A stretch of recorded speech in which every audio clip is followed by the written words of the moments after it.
Hello, it's Erica Grigg, and I am here with another Epic Women podcast. Today, I am so excited to introduce to you Jessica L. Williams, the powerhouse and side hustle queen in the tech space, who has done so many wonderful things throughout her career. We have a really insightful conversation about how to maximize your side hustle while not burning out and really staying motivated to make it all possible. So I wanted to give you a background of Jessica and why she is so special to me and in the tech space. Jessica L. Williams is a powerhouse in the tech industry. She's inspired and empowered individuals and especially women to reach their full potential. With a background in managing complex Cisco infrastructures and experience working with women-led startups, Jessica has a unique ability to translate complex technical language into layman's terms that we all understand. She brings her expertise into her current role as a customer research strategist for And Yet and consulting on various projects for SD Presence, helping startups and companies achieve success. Her work has earned her numerous accolades, from winning the For Women and Diversity Award in 2019 to recognition as one of the 9 Black women leaders dedicated to empowering others. Jessica's amazing work has been featured on Entrepreneur, Black Enterprise, and Brit & Co., among other outlets. Jessica's passion for empowering women extends beyond her professional life, as she has helped hundreds of women throughout her career in the STEM space, including women in finding and expanding their job searches to expanding their side hustles and their startups.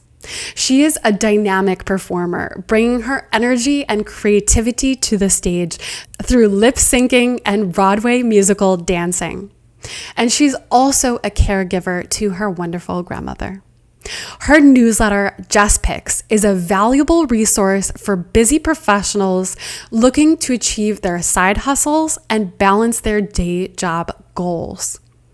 Her tireless work ethic and unwavering dedication to empowering others, Jessica is a true game changer in the tech space and an inspiration to all. If you want to subscribe to Jess's newsletter, I will include information below. Hello, Jessica L. Williams, the side hustle queen and the tech inspiration that we need on a new week. Jessica, thank you so much for coming onto the Epic Women podcast.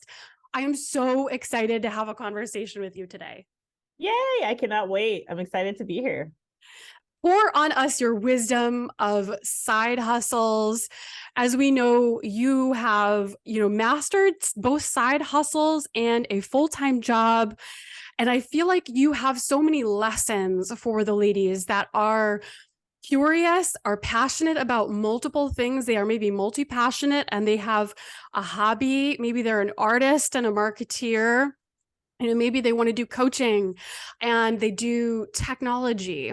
So I would love to tell us about the story, about kind of how you developed into the side hustle queen, the Jess Picks award-winning side hustle queen.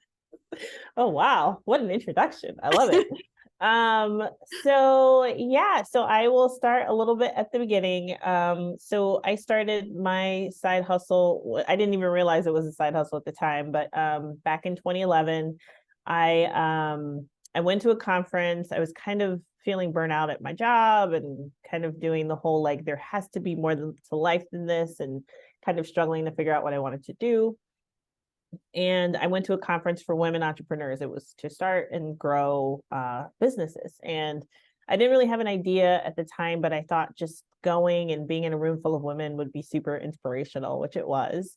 And actually what came out of that experience was I realized that I was helping a lot of women with social media things. So they needed help with like Facebook business pages and Twitter hashtags, and keep in mind, this is 2011. So like social media for business had just started to become a thing. And I just found myself sharing a lot of the things that I knew with these women who almost felt like the technology piece was the thing that was keeping them stuck. And so for me, it's like, well, I come from a technology background. I wouldn't say it was easy for me, but I felt comfortable in that environment.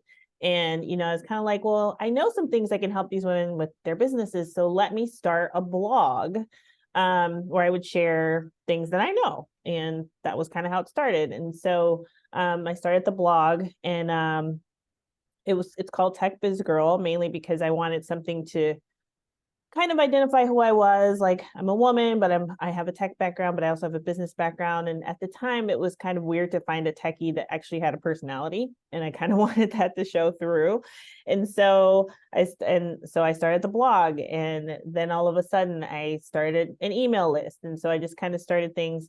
And then I had women reaching out saying, "Hey, can you help me start my blog? And can you help me start my email list?" And so then after a while, it's kind of like I just kind of followed the train of where things were going. So that ended up with me providing kind of like tech support a bit for these women who wanted to build online businesses. So I was creating websites, and I was setting up email lists and all that kind of stuff. But then things started to shift when, I had some career stuff happening. I had a layoff. I had a very demanding job, and kind of, when you have to deal with career stuff, sometimes the business stuff suffers, right? And so for a while, I got to the point where I wasn't doing any client work, and I just didn't really know what I wanted to do with the business anymore. And it was around that time I had another career kind of shift where I went from being basically a full-blown techie person, because I was just kind of burnt out doing that, and I wanted to do something else. And an opportunity came along where I was able to help run a program for women startups, which was like, I get paid to help women as my job. Sign me up. Hello. Right. And so I started doing that, which was an amazing, amazing experience. So I did that for a couple of years. And it was there that I was kind of like, okay, I finally feel like, probably about a year in, I finally feel like I kind of got my handle on this job. I want to get back to my side hustle and figure out what I want to do with that. But again, it was a situation where it's like, I'm not really sure what I want to do, but I feel like a shift has to happen. But I wanted to do something. And so that's where the idea for the newsletter was born. Erica alluded to Jess Picks. That's my newsletter. And at the time when I started, it was like, I'm going to take advantage of the fact that I love to curate things anyway, and I love to share things anyway, and just pull it into a newsletter. And the idea was like, these are the things I found this week that you might find helpful.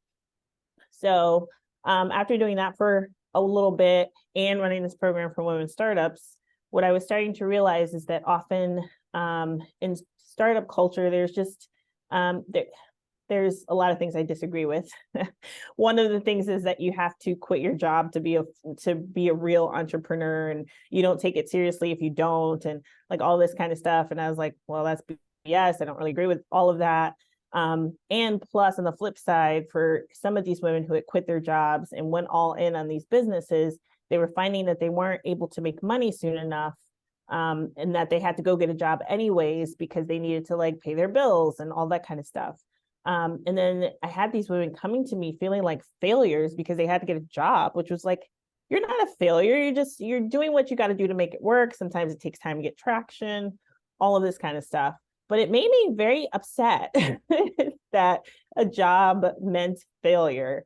And at that time I had been side hustling for a couple of years. And I'm like, we really need to talk more about side hustles as a viable option for people that want to start businesses, but maybe aren't ready to kind of do the whole like jump and the nest will appear stuff. You know what I mean? So, and then that's when I really focused my newsletter on, these are going to be tips and resources for side hustlers. And I feel like just over the years, I've kind of become this go-to side hustle resource because of that. Yeah, you have over 1,500 women on your Just Picks newsletter. It's been going for many years now. It's 2,800 now. Oh, okay. I need to update. I need to do some updates in some places. But yes, I had a big jump after participating in a bundle over the holidays. Awesome. Congrats. Thank you. Thank you. Well, it's all well deserved. I think so I mean, I heard some some bits and pieces that were super valuable to me, and so many super valuable pieces, especially around the motivation aspect, the balance aspect, and the flow and the organic nature of how you develop. And so I think part of the idea of having a side hustle is that you feel a safety element, the support element of being able to have a full-time income and the support of a company. Whereas when you are an entrepreneur, so often it's lonely. It can lead to burnout in so many situations. I've been there, I've burnt out, and I understand the utility of it. But it seems like really what you're doing is you're playing on your strengths, Yes. right?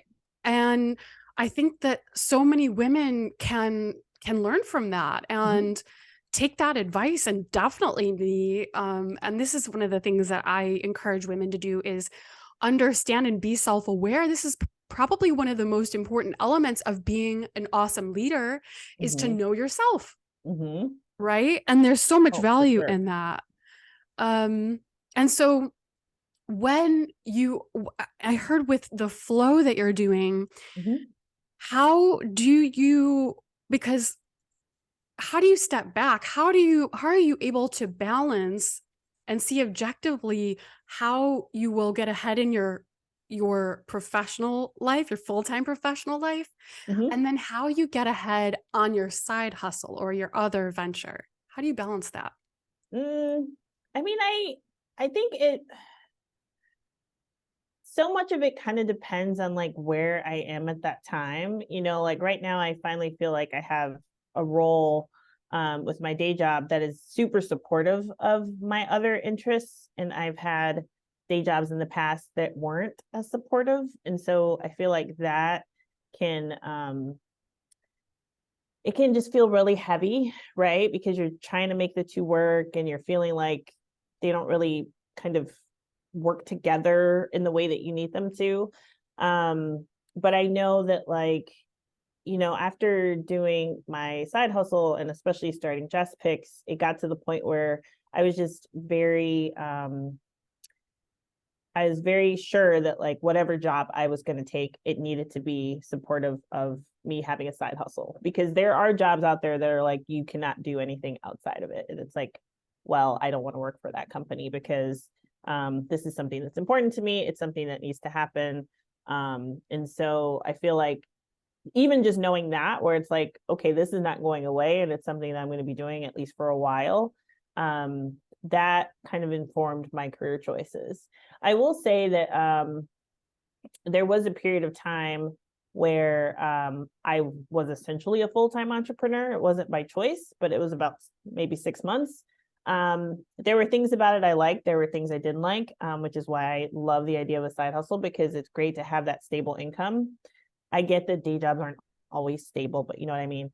But what I enjoyed about being the full-time entrepreneur was the flexibility and the freedom that I had. And so I feel like knowing that and learning that made me realize that like, oh, well, maybe there's a world where the two work together, or maybe there are certain things I can ask for, like a flexible schedule or, hybrid work from home stuff or whatever, that can make it easier for me to do both. And so I don't know if that answers your question fully, but I feel like the two kind of go hand in hand, where it's like, okay, I have my job, I have my side hustle. And I feel like as far as career, I don't really know what my future holds. Like, I feel like I'm at this part of my career where it's like, I've kind of been a network engineer. I've led a program for women startups. I've been a career coach.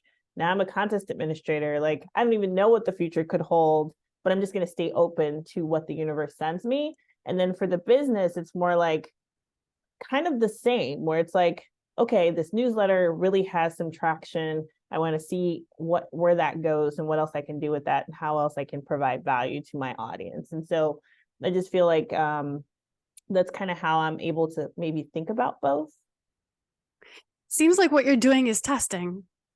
Yes, I love experimentation. Experimentation is one of the things I love about side hustles, because Mainly because you have a day job, you have the freedom to experiment because you don't have to focus so much on making money right away. And I love that. It's all about testing. Yes, you're right. Yeah. Yeah. That makes sense. That makes sense. And yeah, it's just popping out to me. And you have noted before that you do caregiving. And I Yeah. know quite a few women do caregiving on the side. And so Mhm. I do want to talk a little bit about burnout and just um, continuing on that balance question, because I know so many women, they don't have an option to do entrepreneurship. And so Sure. with caregiving on top of the different businesses, they feel overwhelmed. And so, Mhm. maybe what lessons you might have learned through the process of having these multiple businesses and also doing caregiving at the same time. Sure. Well, it's not easy, that's for sure. I have had to have a lot of grace with myself. And if you're juggling or caregiving or all of the above, like I would encourage you to do the same. It's just a very hard road. I think that for me, what I realized is that there's really no such thing as work-life balance. It's more about, what needs your attention at any given time or any given day. So, it's like, if my grandma's having a bad day and I may have to stay home, that means everything else is going to take a back burner, right? And so, and that's just how it is. And most of the time, I had just have to say, well, grandma's taking priority. Everything else, it's probably not an emergency, or maybe can get done later, right? But then it makes me focus and reprioritize what's on my plate. And the phrase like tomorrow's another day is very strong in my vocabulary. Like it's like, okay, tomorrow's another day. What do I absolutely have to get done today? And what can wait till tomorrow? So it's just a lot of that. Um, I think part of it too is that just in terms of just trying to like juggle and like figuring out like time management stuff. One thing that I think is important for us to just know is like when are we most productive? So like when are your most productive hours? And see if you can carve out even just 30 minutes of time to work on your business during that time. Because 30 minutes of your most productive time is going to be like 3 hours of your non-productive time. And you can get a lot done in 30 minutes. You can actually get a lot done in 15 minutes, right? So I would say figure out what your most productive time is, see if you can carve out a little time for your business, right? And as Erica and I were just talking about this beforehand, it's not a bad thing to ask for help either. I finally hired a virtual assistant last year. Game changer, right? I mean, game changer. It is amazing. I feel like it's just opened me up to like, okay, if she's focusing on this, I have more capacity and I have more brain power to focus on other things. The other thing I will mention is just in terms of balance is self-care is so important. I mean, it's always important, but especially as people that are side hustling and caregiving, whatever. I'm talking parents and people caring for older parents. Like it's so hard. Like it's that whole like put on your oxygen mask first thing, but it feels really weird, but it's so important for us to prioritize our own care and figure out like what do you need as kind of like your baseline for self-care. So for me, what I've realized is that I need to get like 7 hours of sleep at night. If I don't get 7 hours of sleep at night, everything else is going to suffer, right? And there are times I don't because grandma needs me, right? And then it becomes, okay, I need to still prioritize sleep where I can or make the most of the sleep I can get. The other thing is like, I love going to dance class once a week. I feel like it's so good for my mental health. It's all those endorphins and maybe dopamine or something. I don't know, but all those feel good feelings, right? So I know that like, if I don't go to dance class, my week is just going to feel off. And I feel like just figuring out like, what are those little things that you can add in just to take care of yourself a little bit each day so that you don't get to the point where you're fully burnt out and just have to like step away completely and need extra time to recover. Which is often what we do as Yes. women, and it's not our True. fault. I think Yeah. socially there's a normalization of working to the bone, and that Yeah. being a mark of of I'm busy, I have many things to do, and therefore, validation. I am validating myself, and society validates me. But what I'm hearing is consistent self-care. Yes. The consistency is so important Mhm. in putting your mask on first. Absolutely. And it's Yeah. so easy to forget that, especially when you are in a caregiving situation, giving yourself grace and being compassionate to yourself. Mhm. I definitely have felt that personally as well. Just you're you're doing a lot, Yeah. like that mantra. I'm doing a lot. I deserve to treat myself. I'm doing a lot. I deserve to take care of myself. That kind of Yes. mantra. Yeah. It's such an effort, and dance class sounds like so much fun. Oh I gosh, love it's that. so fun. I'm going tonight, I think, as long as grandma's good. But yeah. And the thing too is that like, I feel like some people think the self-care has to be these big, big things, right? Like sometimes I'm like, self-care for me today was having a cocktail. Self-care for me today was ordering food so I don't have to cook. Self-care is going to the chiropractor. You know what I mean? Like things, all these things help you in some way. It could be I'm going to take 30 minutes to read a book, things like that. And so figure out like those things that help you recharge. Because I think those are the things that you want to add to your schedule, even if it's like chatting with a friend for 15 minutes or one thing I think I need to be more intentional about adding to my life somehow is laughter. Like those good old like belly laughs, they're just so great. Like all the good feelings that it releases, and it just helps with stress and all that kind of stuff will be so awesome. Yep. Absolutely. And so in 2023, as we are thinking about where we're going and what's ahead for us, I know you are so go with the flow, and that is amazing. And it's led to so many opportunities for you and so many awards. You're award winning because you've leveraged your strengths. Um, Tell us about like what is ahead for you, and what lessons do you think you're learning this year, and what do you think your lessons can help other women achieve this year, do you think?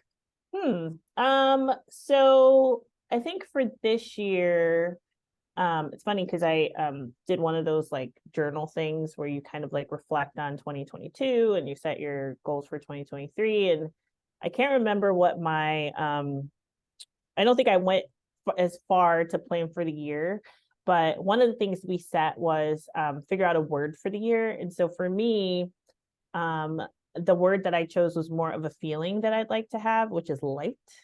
And so light because and actually that word, I guess it represents a lot of things for me. I feel heavy a lot from caregiving because I feel like it's a heavy load to carry. Sometimes like I am very empathetic. I feel like sometimes that can feel heavy, the whole idea of compassion fatigue. Um, I want things to feel as easy as they can. And so based on like all of that, it's like where can I have more fun, right? And so like I'm trying to like declare Thursday night fun time. And so that means that like I'm gonna hang with a friend, or I'm gonna go see a movie, or I might have happy hour solo, or I might work on a puzzle. I don't know, whatever. But more fun and just making it intentional to do that. The other thing, I know we're kind of like blending business and personal here, but the other thing I want to try to do better at is moving my body. Like even if it's stretching, even if it's 20 seconds of something, just moving my body more because it all like contributes to everything, right? Like like I'm getting older, so it's like stretching is so important and all that kind of stuff. Um, and then the third thing is that I really want to see if I can make um, I do my newsletter every week, but I'm also just trying to see, is there a better way for me to do my content stuff? Like, is there a system? Is there something better that I can be using? So again, in terms of like, where can I make things easier? Where can there be systems? Maybe I can delegate more to my assistant. Like, and so those are the things that I'm really thinking about like this quarter. And so I feel like for the rest of the year, there will be more of that type of stuff. Like, how can I make things more easy? How can I make things more light? Just also knowing that I'm juggling all these other things, you know what I mean? Um, I think in terms of like lessons learned, one of the things I want to at least mention is that for a long time, I've been side hustling for quite a few years. For a long time, I thought that I had to take my business full time. Like I thought that's what you did. Like it's just what you do. Like was that Geico commercial? Like it's what you do. But I realized that kind of somewhere along the way, probably like halfway through the process, I realized that you don't have to take it full time, and that has felt freeing. But that has also felt weird because a lot of people expect you to take it full time and they don't understand why you wouldn't.